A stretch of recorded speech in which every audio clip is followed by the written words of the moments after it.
kan.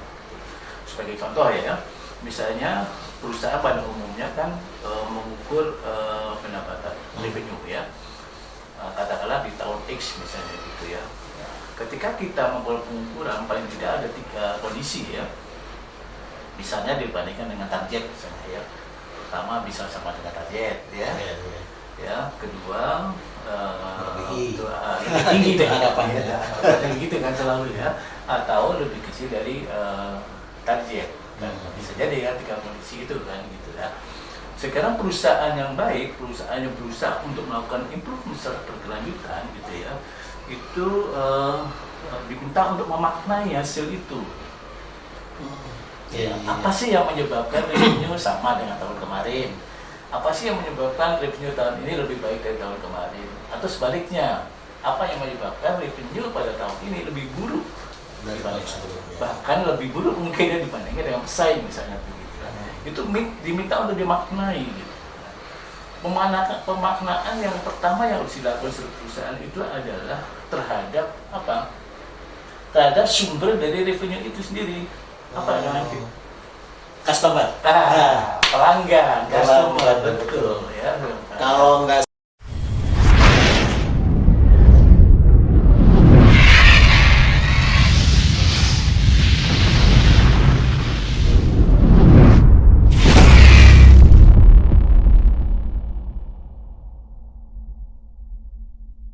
Hai guys, kembali ketemu saya di Hayu Channel. Hayu Channel, rumah solusi, tempatnya berbagi. Selalu semangat, salam premium.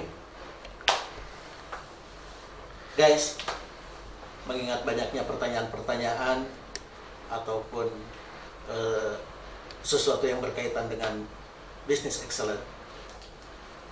Pertanyaannya begini kurang lebih. Keselarasan antara proses dengan hasil itu digambarkan secara gamblangnya seperti apa sih? Nah, untuk menjawab itu semua, kini telah hadir di tengah-tengah kita sahabat kita tercinta, Kang PH. Selamat sore Kang PH. Selalu semangat. Salam premium. Gini Kang, tadi seperti yang saya sampaikan. Ya. Masih banyak sih memang betul pertanyaan-pertanyaan antara keselarasan yang pernah disampaikan antara di framework badis tersebut kan, antara 6 kategori proses itu dengan hasil. Sebetulnya yang mana yang didahulukan, apa harus fokus di hasil dulu kemudian yang penting bukan yang penting sih, harapan mereka bisa menggambarkan secara utuh dan clear. Mungkin dalam hal ini Kang Fer bisa menjelaskan ke teman-teman yang sudah menunggu jawabannya Kang. Silakan Kang. Baik, terima kasih Kang Dia atas pertanyaannya ya. Jadi gini, salah satu dari prinsip bisnis excellence khususnya Badri itu fokus pada hasil. Fokus pada hasil ya. Ya. Saya coba menggambarkan ya, secara utuh keselarasan dan integrasi antara proses dan hasil itu merujuk pada suatu buku Insight to Performance Excellence, karangannya Max Bresson ya, dari Amerika ya. Beliau menggambarkan secara berurutan ya, sehingga memudah bagi kita semua untuk memahami ya keselarasan dan integrasi antara proses ya, sebanyak 6 itu kan, masih ingat ya, masih 6 itu ya. Proses. Ada leadership, ada strategi, ada customer, ada measurement, analysis, dan knowledge management, kemudian human resource dan operation ya, dan riset hasil ya. Nah, Mas Desi menggambarkan dalam suatu urutan yang menjadikan kita mudah memahami keselarasan dan integrasi antara proses dan hasil itu ya. Oke, saya awali dari hasil ya, karena fokus dari bisnisnya adalah hasil ya. Dinyatakan bahwa ketika kita berhasil melakukan pengukuran atas hasil-hasil dari proses yang kita lakukan kan ya, itu digambarkan sebagai atau diperintahkan mungkin dikatakan gitu ya, get the result ya, ambil hasil itu lakukan pengamatan, analisis, gitu ya. Kemudian maknai apa arti dari hasil pengukuran itu kan. Sebagai contoh ya, misalnya perusahaan pada umumnya kan mengukur pendapatan revenue ya, katakanlah di tahun X misalnya gitu ya. Ketika kita membuat pengukuran, paling tidak ada 3 kondisi ya. Misalnya dibandingkan dengan target misalnya ya. Pertama bisa sama dengan target ya. Ya, kedua lebih tinggi deh harapannya. Gitu kan selalu ya. Atau lebih kecil dari target. Kan bisa jadi ya 3 kondisi itu kan gitu ya.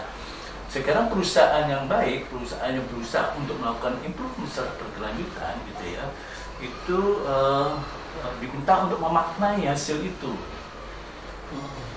Apa sih yang menyebabkan revenue sama dengan tahun kemarin?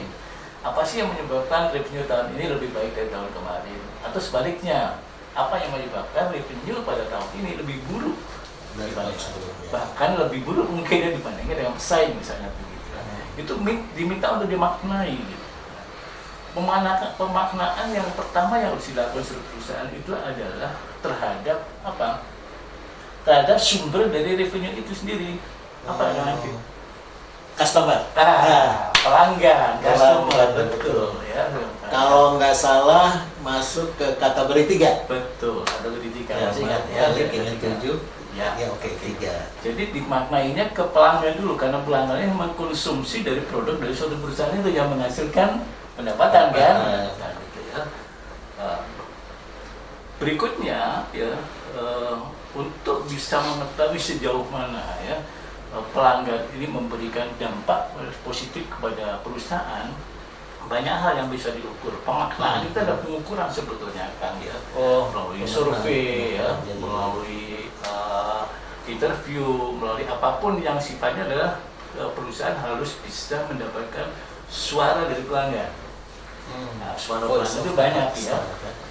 Komplain pun suara ya, tidak puas ya, atau mungkin puas ya, atau loyal atau tidak loyal dan sebagainya. Itu dilakukan, ya pemaknaannya dilakukan melalui pengumpulan antara melalui survei kan. Nah, pada level tertentu suatu perusahaan itu menetapkan sedemikian tingginya ya pelanggan ini gitu. Bahkan dia garis bawahi bagaimana meningkatkan level dari kepuasan pelanggan itu sampai pelanggan secara tidak sadar dia akan menjadi marketer dari produk dan perusahaan itu. Disebut sebagai the lighting customer. Ya, customer yang ya apa ya, karena kepuasannya dia ingin merekomendasikan suatu produk kepada temannya, kepada mungkin saudaranya dan sebagainya. Ini enggak slogan kalau kita masuk ke warung Padang kan? Ya, itu kalau Anda puas, beritahu ke teman Anda. Beritahu teman Anda. Tidak puas beritahu kami. Itu menunjukkan keterikatan pelanggan kepada produk-produk yang dihasilkan oleh dalam bentuk restoran Padang itu kan gitu. Hal yang sama juga terjadi untuk di perusahaan. Berikutnya adalah bagaimana? Ini kan, sorry motong. Nah, untuk mendapatkan situasi atau kondisi seperti itu, loyalnya customers, kan itu memerlukan komitmen atau tenaga kerja yang mumpuni lah gitu. Betul sekali. Itu seperti apa kan? Ya. Kalau menurut pandangan ya. Jadi begini, untuk mengetahui ya level atau tingkat kepuasan seorang pelanggan ya, atau para pelanggan, guru pelanggan kepada suatu perusahaan, maka harus dibarengi dengan kemampuan tenaga kerja ya, human resource dari suatu perusahaan untuk melakukan penggalian lebih dalam. Nah, kemampuan bisa menggali lebih dalam tentang customer tadi atau pelanggan tadi gitu ya, itu bisa dilakukan jika tenaga kerjanya atau workforce pada perusahaan itu juga engaged. Nah itu dia. Bicara memaknai nih. Ya. Seperti apa mengenai tenaga kerja kalau gitu kan? Jadi pasti begini. Ada nih, ini kelihatannya menarik nih. Rahasianya nih. Ya, betul. Jadi begini. kadang-kala ya, ketika kita melakukan pengukuran terhadap kepuasan pelanggan ya untuk perusahaan-perusahaan tertentu itu menganggap simpel lawannya ketidakpuasannya. Contoh misalnya ya, ketika dia melakukan untuk suatu perusahaan melakukan pengukuran, dia misalnya kepuasannya 80%, otomatis ya ketidakpuasannya ditulis 20%. Sisanya benar ya. Hal yang sama juga engagement sebenarnya dilakukan yang sama gitu ya. Padahal Kang ya, ada suatu teori ya, teori yang mengatakan bahwa bagaimana kita mampu mengukur suatu kepuasan karyawan dari suatu level tertentu sampai level yang lebih tinggi dibandingkan dengan keberhasilan perusahaan. Apa artinya karyawan yang puas dengan hasil pengukuran tinggi, katakan di atas 50% diberikan ya, ternyata tidak menghasilkan performasi atau kinerja perusahaan yang bagus. Ya? Sementara gitu, kalau kita banyak membaca atau merujuk di hasil pengukuran di keterikatan, tadi kan kepuasan ya, keterikatan tenaga kerja terhadap perusahaan itu biasanya di yang paling tinggi ya kan, paling top itu adalah salary yang cukup, ya gitu ya, insentif yang dan sebagainya yang berupiah lah begitu lah. Pertanyaannya adalah bagaimana gitu ya karyawan bisa mendapatkan salary yang bagus atau insentif yang cukup jika performasi dari perusahaan tidak sesuai dengan kepuasan dari customer. Iya. Itu teori X namanya. Jadi diambil dari sisi ke kanan ya, itu adalah level paling bawah ketidakpuasan, katakanlah sampai kepuas. Yang bawahnya adalah performasi perusahaan. Nah, titik temunya di mana? Itu menunjukkan engagement dari tenaga kerja. Nah, dari situlah perusahaan bisa mengukur ya atau menilai setinggi apa suatu tenaga kerja mampu memanage operasional perusahaan, termasuk dalam memanage pelanggan perusahaan dalam hal ini. Itu kan gambarannya kan gitu. Namun gini kan, untuk mendapatkan tadi kan tidak terlepas dari sistem atau ukuran-ukuran yang harus terjamin lah gitu, bahwa itu memberikan akurasi kepada manajemen untuk memberikan keputusan dan lain sebagainya. Betul, ya. Nah, itu seperti apa kan dalam konteks bisnis excellence kan? Ya. Oke, pertanyaannya dua tadi ya.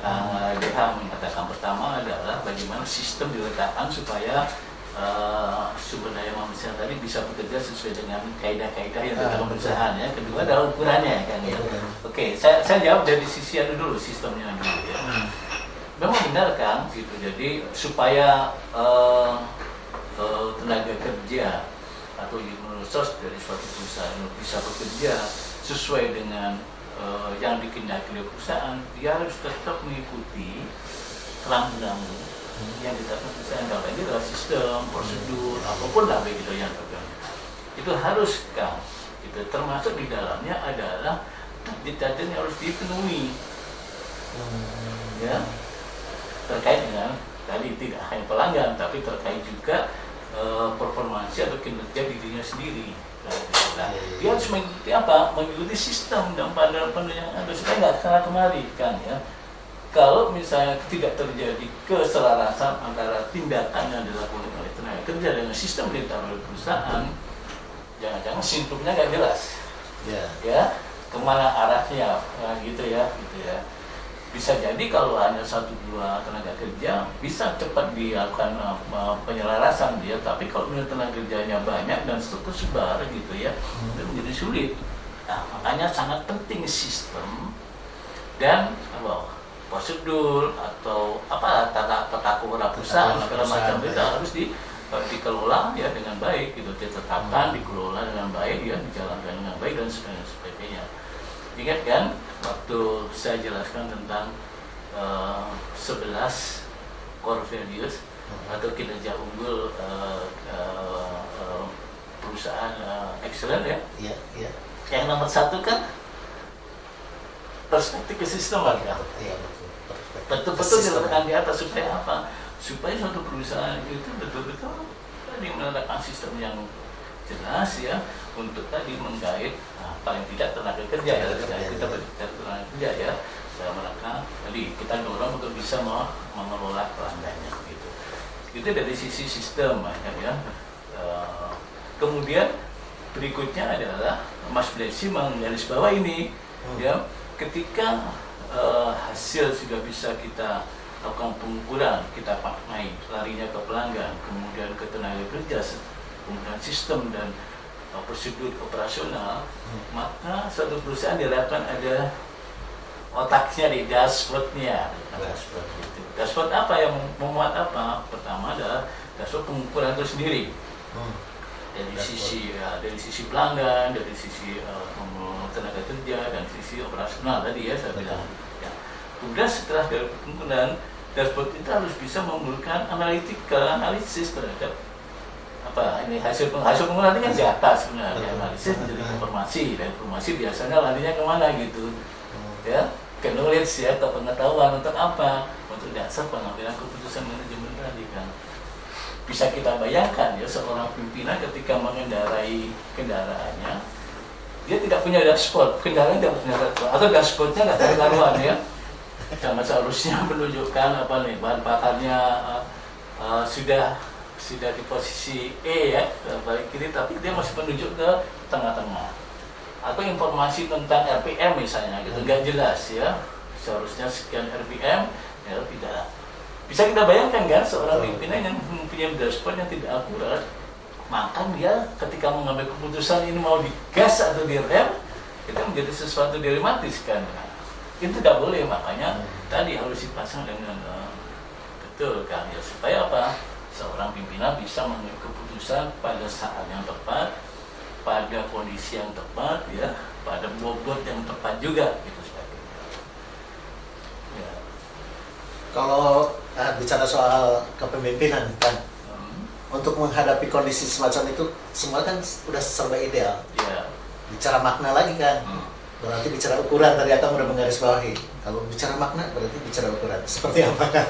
Ya, ukuran itu sebenarnya diawali. Jadi begini, secara umum saya sampaikan tadi ya, bagaimana perusahaan harus memaknai hasil ya, memaknai pelanggan, memaknai tenaga kerja, memaknai proses ya, atau operasional ya, sistem operasional ya, memaknai dashboard dan sebagainya. Pimpinan baru bisa ya. Itu semua adalah kandungan dari ukuran-ukuran kan.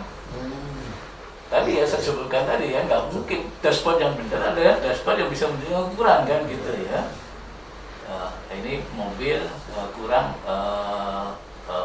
bahan bakarnya sudah mulai mepet ke E diperkirakan tinggal 10 liter misalnya gitu. Maka seorang pimpinan berpikir saya harus berhenti di do something. Betul, SPBU yang kedepannya terdekat ini kan udah jika pengukuran itu nggak ada apa yang terjadi bangsa saja kan tahu mogok kan dan sebagainya bahkan ada dashboard tuh masih akan menemui blind spot ya kan ya banyak masalah ya blind spot kan karena penting ini disampaikan oleh Kang Liha karena apa ketika pimpinan mengambil keputusan tidak kemana perusahaan yang akan kita bawa dalam rangka tadi memaknai hasil tadi ya kadang-kadang reviewnya turun ya dengan informasi tentang pelanggan, informasi tentang sumber daya manusia dan seterusnya yang ditampil dalam dashboard maka pimpinan bisa mengatakan kita harus gaspol misalnya begitu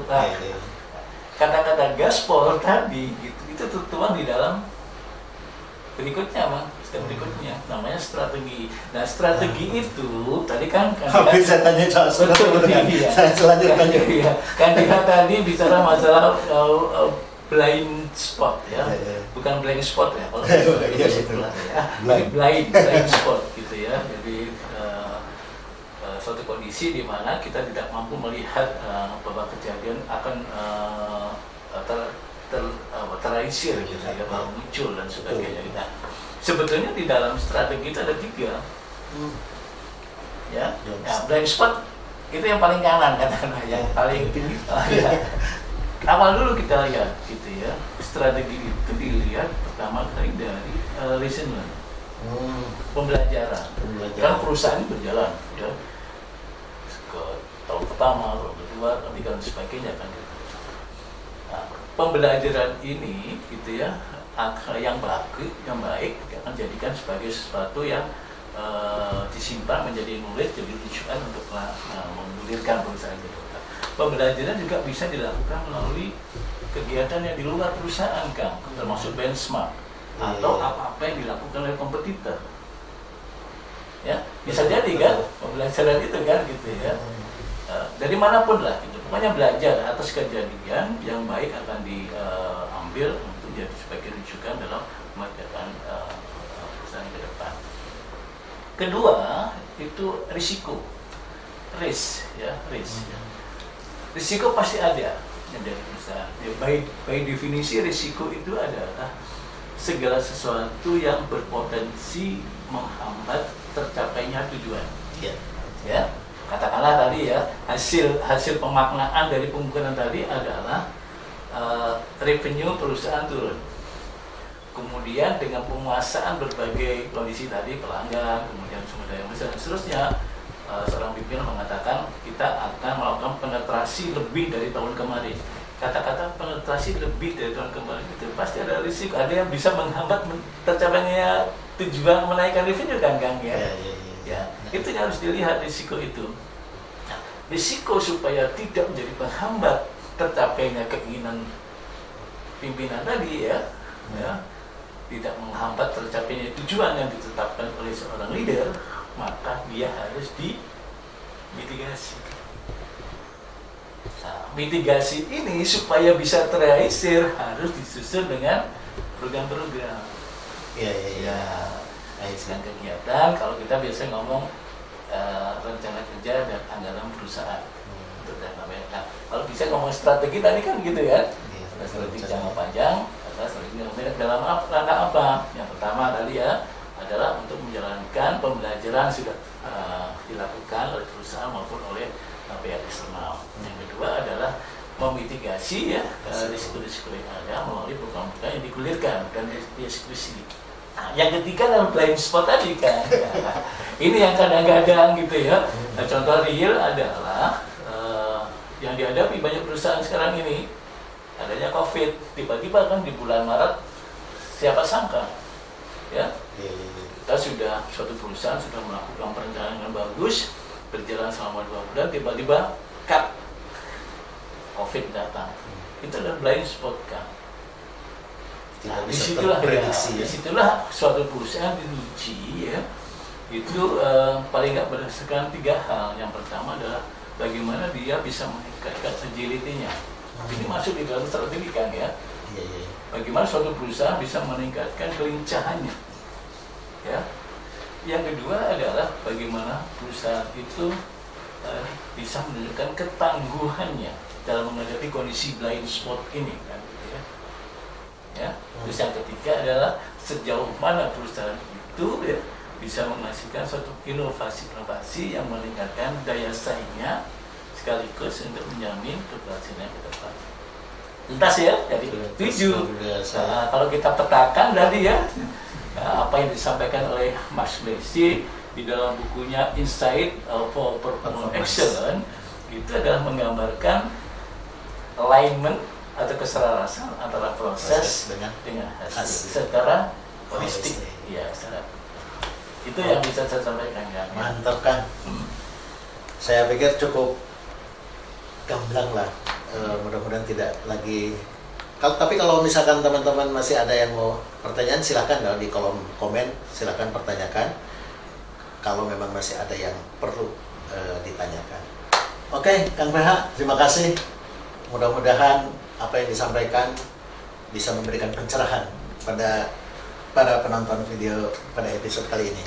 Guys, itu tadi sudah kita dengar bersama Kang PH menyampaikan secara holistik antara proses dengan result, konteks bisnis excellent. Mudah-mudahan ini bisa memberikan manfaat pada Anda semua. Support kami dengan menekan tombol subscribe dan bagikan kepada rekan-rekannya yang untuk teman dan kerabat kerja Anda. Dan jangan lupa likes-nya kita tunggu. See you, sampai ketemu lagi. Tetap semangat, salam Premium. Itu bingung nih. Nah, itu behind the scenes ini lagi gini-gini.